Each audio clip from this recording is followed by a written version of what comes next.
This tree right here is a red maple, and red maples are some of the more important trees on our farm for our honeybees. This one right here is about 18 to 20 inches in diameter, and it is huge compared to most of them on our farm. In this video, we're going to talk about why they're so important for our honeybees and how you can tell if you have them in your area as well. I'm Rob from Dowdle Family Farms, and until last year, I didn't realize that we had so many red maples on our farm. I knew that they were important for honeybees. I knew that our honeybees gathered pollen and nectar in January and February, but it never really registered with me that we had them on our place. February 13th of 2022, last year, I inspected a honeybee colony that blew me away. It had drawn out 10 Langstroth deep frames, a whole deep super's worth of wax on plastic foundation, and filled it with nectar. I started hunting around looking for trees that were blooming. So I just assumed that there were some red maples somewhere in our area that honeybees were drawing nectar and pollen from. I did not think it was on our farm. A couple days later, I was checking the perimeter electric fence in this section of the woods, and I happened to see a red maple. It was a smaller one, and it was not blooming, so I didn't think anything about it. But I started walking around, and then I noticed that there were much larger red maples like this one that's nearly 2 feet in diameter. And then I looked up, and that's when I saw the red blooms going crazy in the red maples. So I started walking around in this area right here, and little did I know that we had so many red maples. As it turns out, right here in about a 2-acre area in this section of the woods, there were 9 red maples that were actually blooming February 14th. Now this time of the year, the red maples over here have slowed down their blooming. You can still see some blooms in the tops of the trees now, like right there. But for the most part, the red maples in this area of the farm are starting to wind down in their blooms. In our area in North Mississippi, red maples begin blooming as early as mid to late January, but really they start blooming in force the 1st of February or so, from what I've seen over the last 2 or 3 years. Again, weather patterns and everything else can affect when they bloom. So one of the main reasons that red maple is so important for beneficial insects, honeybees, mason bees, and many other beneficial insects, is that it can produce a world of a lot of pollen, really good pollen, and it also produces a good bit of nectar.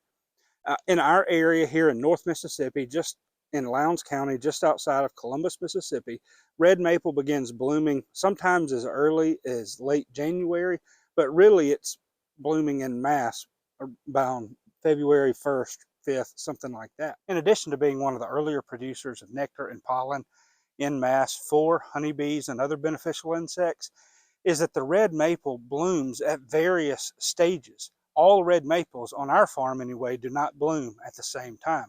For example, these red maples right here are just starting to finish up blooming, and it's February 19th.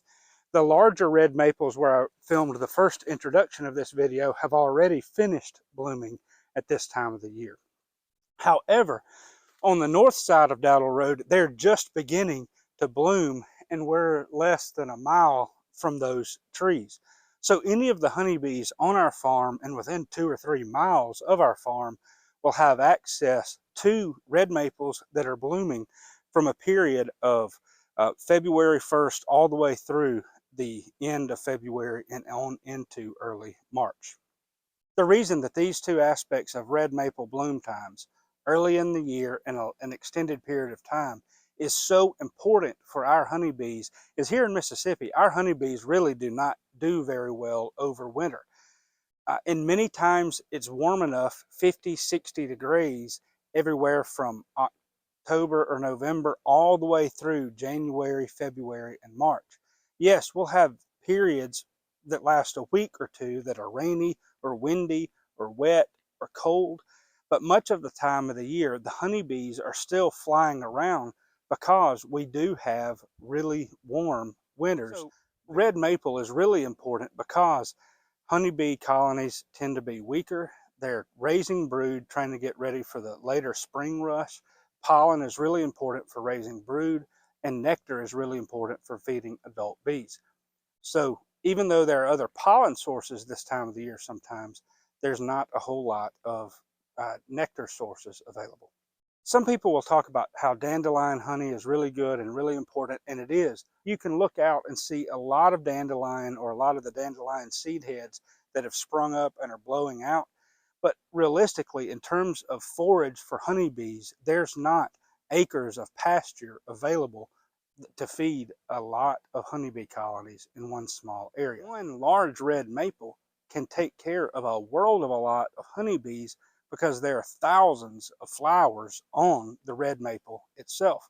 Whereas if a honeybee has to go forage from dandelion plant to dandelion plant to dandelion plant in a pasture, it takes a lot longer.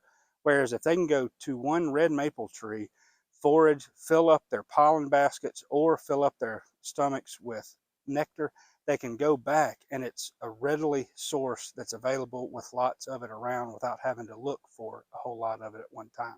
Just because red maple is good for honeybees on our farm doesn't mean you need to be planting a bunch of red maple in your area for honeybees.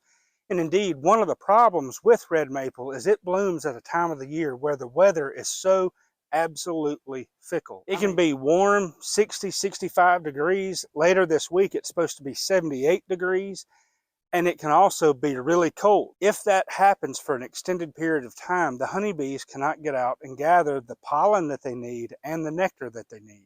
And indeed, this time of the year, as honeybee colonies are starting to build up brood, a couple of our colonies had 5 frames of capped brood.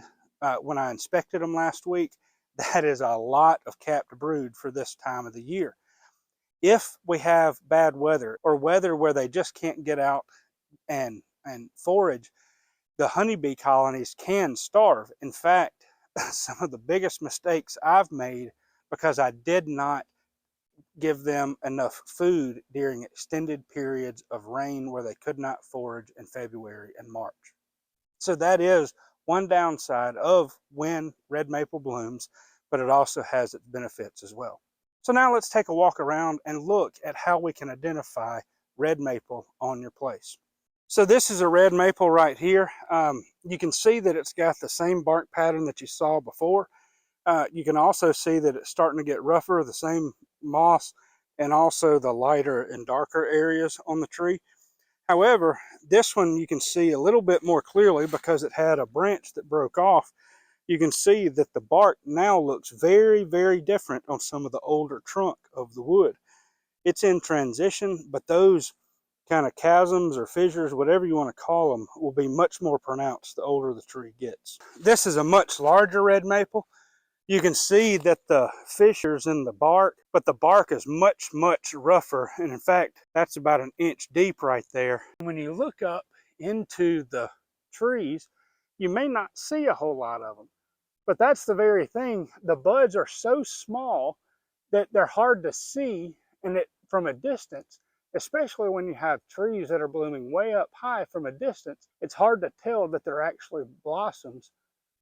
And you can't actually see honeybees on them. I don't see them very easily, but I've also talked to several other people that don't know a whole lot about identifying red maples, and they say they don't see them much either blooming. But I think that's in large part because the blooms are small, there are a lot of them, and they bloom at a time of the year where it looks like they may be leaf blossoms starting to blossom out.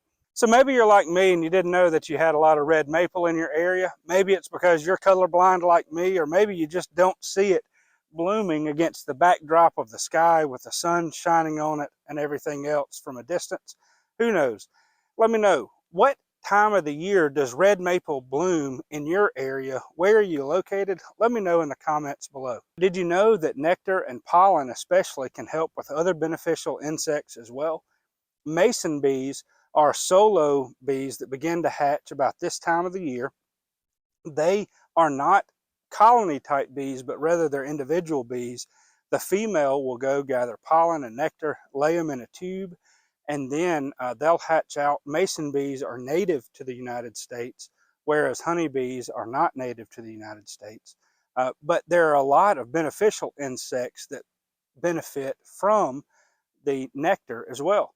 I'm setting up some mason bee hives. Maybe you're interested in that, maybe you're not, who knows? But if you are, I've got a couple Amazon links in the description below that you can purchase from. It'll help support me. They're affiliate links, but most importantly, you'll provide some habitat for mason bees if you're interested in doing that as well. The next video following this one about our honey plants, we should be talking about American elm. Elm is a great plant for bees as well, so watch out for that video coming in the next week or so. I'm Rob from Dowdle Family Farms. Take care. Have a great day.